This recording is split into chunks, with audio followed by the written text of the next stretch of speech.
तो एमएलसी चुनाव में हार के बाद बोले अखिलेश, पहले चुनाव में भी बीजेपी ने कर ली बेईमानी और एमएलसी चुनाव से पहले डीएम, एसपी और प्रशासन लड़े थे चुनाव, मतदाताओं को वोट डालने से रोका गया था, आपको याद होगा। तो समाजवादी पार्टी के राष्ट्रीय अध्यक्ष अखिलेश यादव ने एमएलसी चुनाव में मिली हार के बाद बीजेपी पर हमला बोला और कहा कि बीजेपी बेईमानी कर ले और बेईमानी की बधाई एक दूसरे को दे। ये पहला चुनाव नहीं है, इससे पहले भी ऐसे चुनाव हुए हैं। आपको बता दें, सपा मुखिया अखिलेश यादव ने स्नातक और शिक्षक खंड के निर्वाचन क्षेत्र के एमएलसी चुनाव पर कहा कि इससे पहले भी ऐसे चुनाव हुए हैं। जिला पंचायत चुनाव में भी कीमत लगाई गई, ब्लॉक प्रमुख के चुनाव में पर्चे नहीं भरने दिए गए।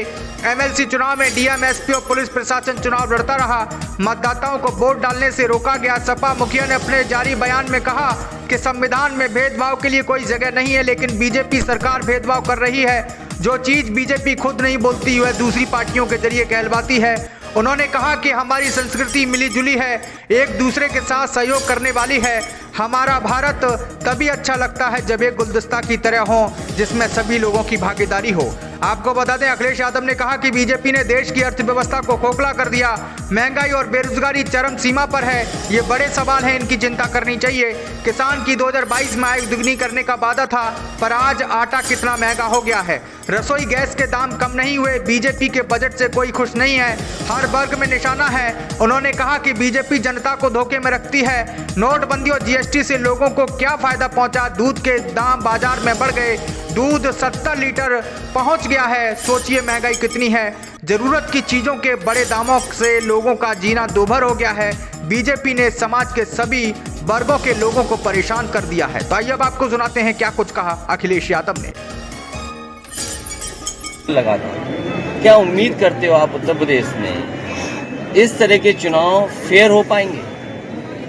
हालांकि चुनाव जो हुए हैं और जो चुनाव का परिणाम आया है उसमें मुझे कुछ नहीं कहना। भारतीय जनता पार्टी की सरकार है, उसका काम करने का तरीका यही है कि जो मतदान अपनी इच्छा से देना चाहेगा वो भी नहीं डाल पाएगा। साथ ही आपको चिंता इस बात की होनी चाहिए कि ये जो गंगा एक्सप्रेसवे बन पाएगा कि नहीं बन पाएगा।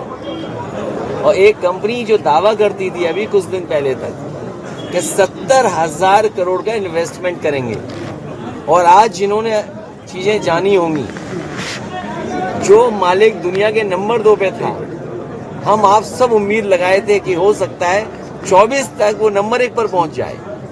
आज सोचो 20 की सूची से भी बाहर हो गया। सवाल वैल्यूएशन का नहीं है कि वैल्यूएशन कहां से कहां हो गई, किस कंपनी की वैल्यूएशन क्या से कहां पहुंच गए हम। जिन लोगों ने पैसा लगाया था उनके पैसे का नुकसान कितना हुआ होगा।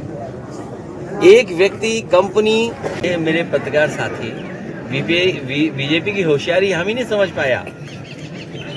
बीजेपी होशियार पार्टी है, वो जो जवाब नहीं देना चाहती है कभी कभी लोगों को आगे करती है। जहां तक सवाल संविधान का है, हमने भी 26 तारीख का अगर स्टेटमेंट देखेंगे, 26 जनवरी का गणतंत्र दिवस के दिन, ये कहा कि हम समाजवादियों के लिए सबसे बड़ा धर्म अगर कोई है तो हमारा संविधान है।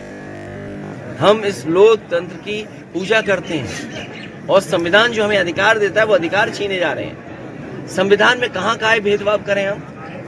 संविधान ने कहाँ कहा है कि धर्म को ऊंचा नीचा दिखाएं? हमारे बाबा साहब भीमराव अम्बेडकर जी ने, डॉक्टर राममनोहर लोहिया ने जो आंदोलन चलाया, जो लड़ाई लड़ी, क्या उसके तहत हमें अधिकार मिल रहे हैं? बीजेपी वही अधिकार छीन रही है और लोगों को अपमानित कर रही है।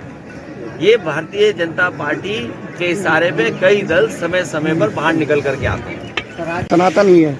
सनातन में सभी धर्मों का सहयोग किया गया। देश में पहली मस्जिद हिंदू राजा ने बनवाई थी। मुसलमानों पर जब संकट आया तो हिंदुओं ने बचाया।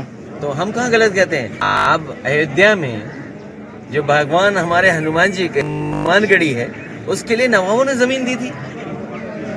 हमारी मिली जुली संस्कृति है, हमारी जो एक दूसरे का सहयोग करने की जो संस्कृति है।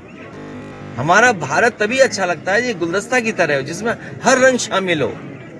ये तो समाजवादियों की बातें करने लगे, क्या बात है? लगता है कुर्सी से हटने वाले तो नहीं है।